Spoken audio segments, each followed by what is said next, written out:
So look, folks, it's JR. You are checking out the Sport Brief, and we have someone who's been on the Sport Brief, I think, more than I have at this point in time. I don't know if he's angling for my job or whatever. Never that. Okay, it's my main man, Hines Ward. Hines, how are you doing, man? Pretty good.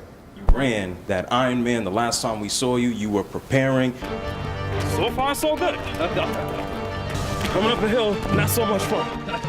You did it in what, like 13 hours, 140 miles. How you feeling today? It's like a month ago, right? Yeah, I'm still feeling some soreness in my legs, but you know what? It was a grueling process, very brutal. We'll do that soon. Sounds good.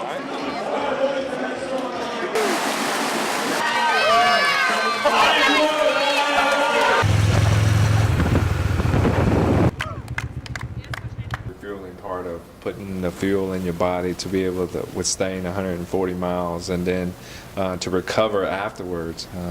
That's what it's all about, to become an endurance athlete. So no more. You're not doing that again, right? Not next year? Let's hold off a little bit. This is day by day now, but I'm thankful that I did it. It was a wonderful experience. It was a grueling experience, but it was so rewarding.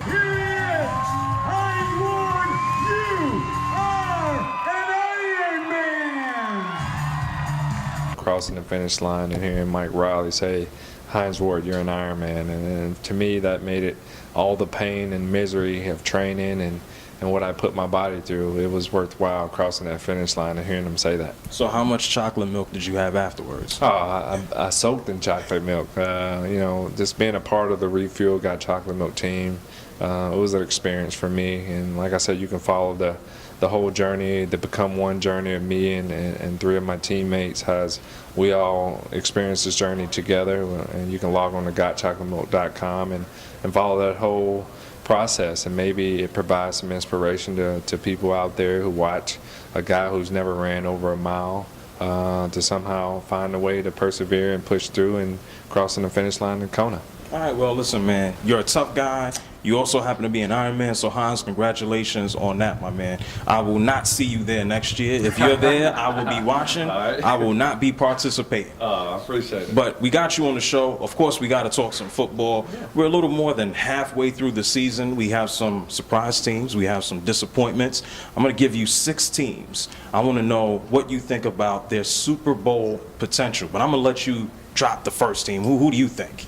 Super Bowl potential, you have to go with Seattle Seahawks. Okay. You know, when they get Percy Harvin back and some of their key weapons back, playing up in Seattle, the 12th man, they're very difficult to beat up at home. Another undefeated, well, not another, but an undefeated team with the Kansas City Chiefs.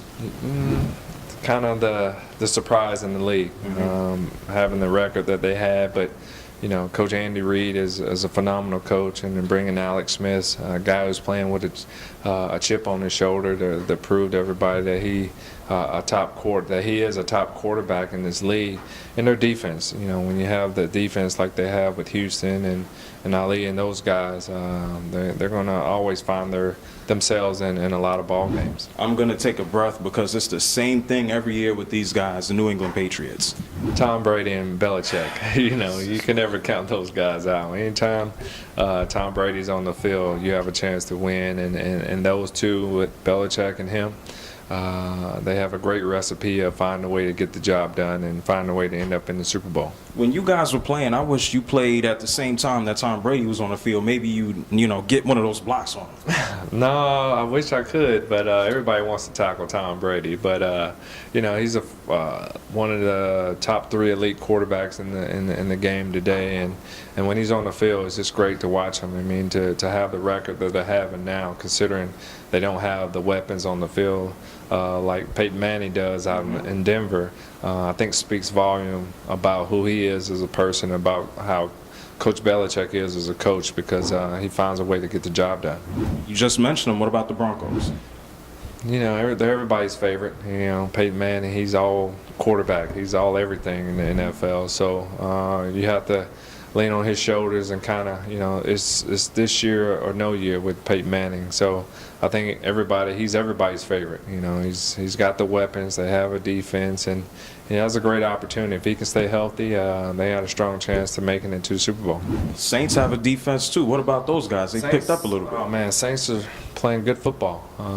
You know, when the Saints are playing at home, they're very tough to beat. So if there's any weakness or kryptonite, is getting the Saints on the road and hopefully dealing with the outdoor elements and dealing with them not playing at home.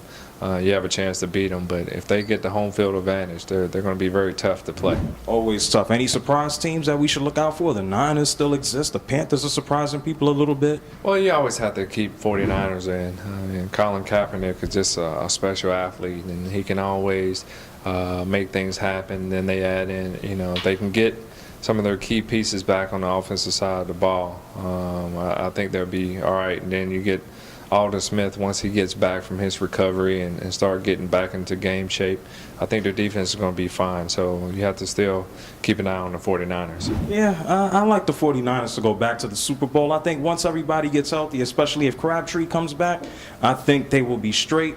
But we're going to watch football on Sunday. There's something going on Saturday that we could watch you on. Drop that knowledge, Hines. Yeah, the Ironman Championship, Kona. You can see all the great athletes. It all comes on November 16th at 4:30. I know I'll be glued to the television and see if they got me throwing up out there. But all in all, it's a great event, and I'm just happy to be a part of it with Refuel Got Chocolate Milk, and very honored to participate in the Kona World Championships. That's a real good thing, Hines. You keep talking about chocolate milk. It's cold outside here in New York City. It's snowing. I think I want some warm chocolate to kind of settle my stomach and keep me cool, man. Yeah, you can get some warm chocolate milk. It's nothing wrong with that either. My main man, Hines, where can they go out and find more information? It's JR. They're watching the Sport Brief. Let them know. You can go out, follow my man JR. I'm honored to have you interviewing me throughout this whole process, man. And it's a pleasure.